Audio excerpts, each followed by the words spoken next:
Measures of dispersion, lesson video number 1. Subpoint, meaning and definition of dispersion, range of data. In the earlier classes, we have learned about the measures of central tendencies, mean, median, and mode. Such an average tells us only about the central part of the data, but it does not give any information about the spread of the data. Dear students, data हा विविध पद्धतीचा असतो. Large scale, small scale.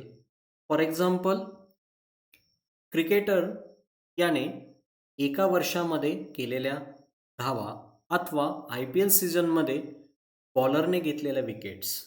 मग हा जो data असतो, या डेटाचं analysis करून त्यातून आपणास माहितीही मिळत असते. परंतु सेंट्रल टेंडन्सीचा अभ्यास करताना आपणास असं लक्षात येईल की या मीन, मीडियन, मोड या मेथड्सला लिमिटेशन्स असतात. उदाहरण म्हणून आपण जर शेअर बाजारामध्ये आपणास पैसे गुंतवायचे असतील, फर्म ए, फर्म बी आपल्यासमोर दोन ऑप्शन आहेत. फर्म ए आणि फर्म बी यांनी गेल्या 6 वर्षात मिळवलेला प्रॉफिट इन क्रोर्सचा डेटा आपल्याकडे आहे. आता फर्म ए साठी डेटा पॉईंट्स रिस्पेक्टिव्हली 5, 5, 6, 5, 4, 5. फर्म बी साठी डेटा पॉईंट्स आहेत रिस्पेक्टिव्हली 10, 7, 5, 3, 1, 4. समजा आपण फर्म ए चा टोटल प्रॉफिट मिळवला. टोटल प्रॉफिट आहे 30. फर्म बी चा टोटल प्रॉफिट बघितला, तो सुद्धा आला 30. पुढे फर्म ए साठी आपण मीन फाइंड केले. सो मीन और ॲव्हरेज प्रॉफिट आहे 5 आणि फर्म बी साठीचा ॲव्हरेज प्रॉफिट हा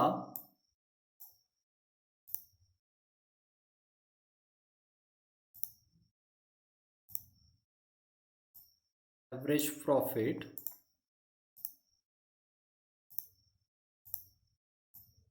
इज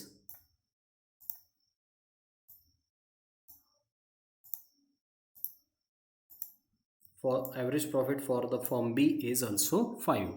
म्हणजे फर्म ए, फर्म बी याच्या डिफरंट डेटा पॉईंटसाठी आपल्याला ॲव्हरेज व्हॅल्यू ही कॉमन पाहायला मिळाली आहे.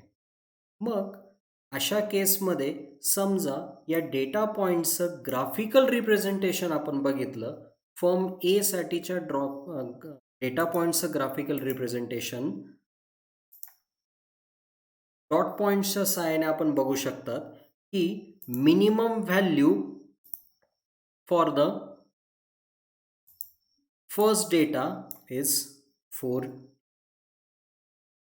Maximum value for the firm A is 6.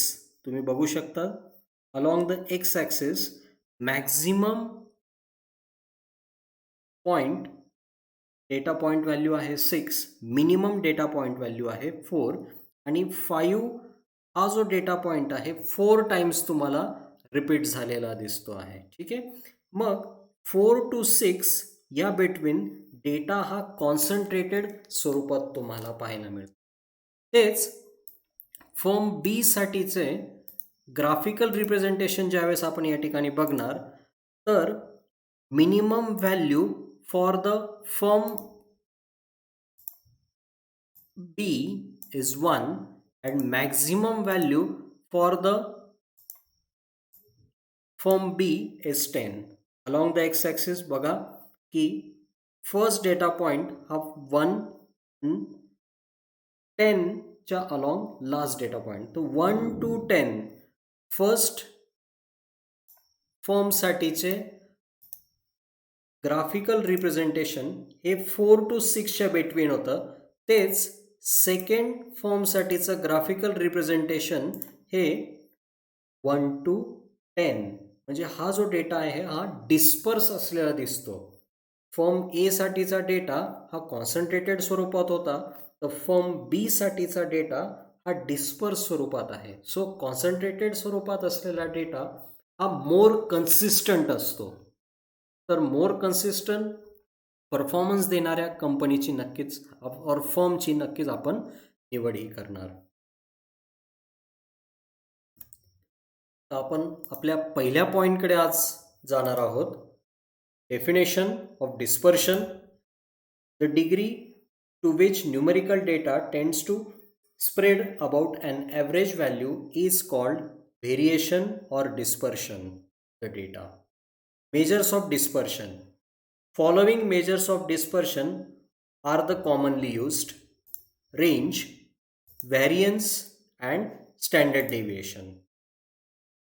पहिल्या पॉइंटने सुरुवात करूयात. Range. Range is the simplest measure of dispersion. It is defined as the difference between the largest value and the smallest value in the data. So range चा formula आपण वापरणार आहोत. Largest value minus smallest value, that is L minus S. Example, find the range of the following data. Data points 19, 27, 15, 21, 33, 45, 7, 12, 20 and 26.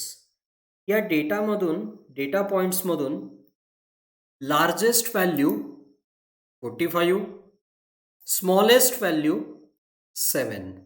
Solution: L largest value 45, S smallest value 7. So range is equal to 38.